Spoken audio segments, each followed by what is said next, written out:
Mental illness affects 1 in 5 adults across the country.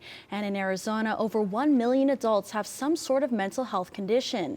In Tucson, a unique program is working to help people make their way back into the workforce. Cronkite News health reporter Jordan Lavezzari tells us how a little bistro is making a big difference.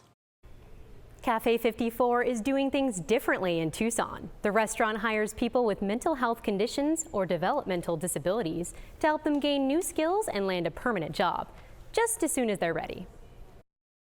22-year-old Mercedes Diaz isn't your ordinary restaurant employee. She has mental health challenges and is on the autism spectrum, but she's never let that keep her down.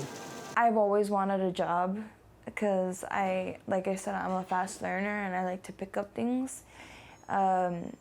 They love me here. Diaz is one of 20 trainees at Café 54, a program created by the nonprofit Coyote Task Force that gives people with mental illness real-world work experience.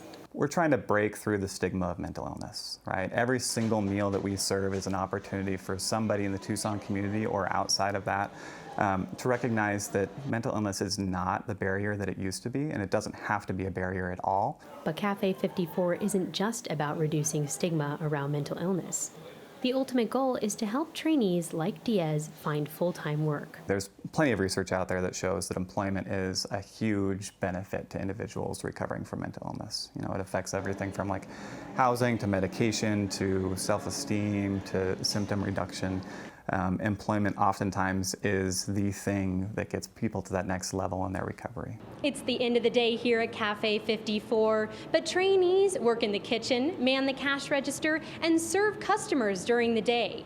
The goal here is to get trainees in, teach them valuable skills, and get them permanent jobs. Trainees stay anywhere from a matter of weeks up to 3 months.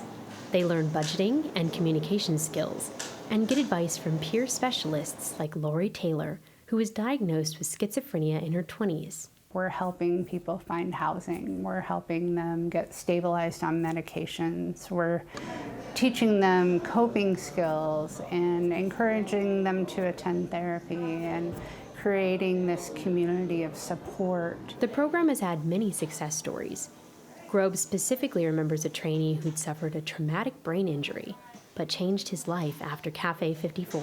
Came through the cafe, he learned both the front of house and the back of house skills, and now he's working in finance. It's a completely different field, and he comes back and he volunteers all the time for us. He helps us out a lot. Just a really special person who really just needed that one chance. Café 54 will soon have another success story. On this day, Diaz worked both back and front of the house, checking plates before walking them to customers. I like to socialize. I like to be around people and let them know, hey, welcome to the cafe, how are you today? You know what I mean? I like greeting people and letting them know, like, this is a great place to be at. Thank you for coming. Diaz's time here ends this month, and she's already interviewing for jobs. I signed up for Harkins Theater and Fry's, and I'm really excited. I had one interview so far. I never had a job before, so I would recommend coming here because they teach you so many things and they are supportive. Your other coworkers are just awesome to be around with. I definitely think this is a teamwork of family. If you or someone you know is interested in joining this program, Café 54 has a self-referral application on its website, cafe54.org. In the newsroom, Jordan Lavezzari, Cronkite News.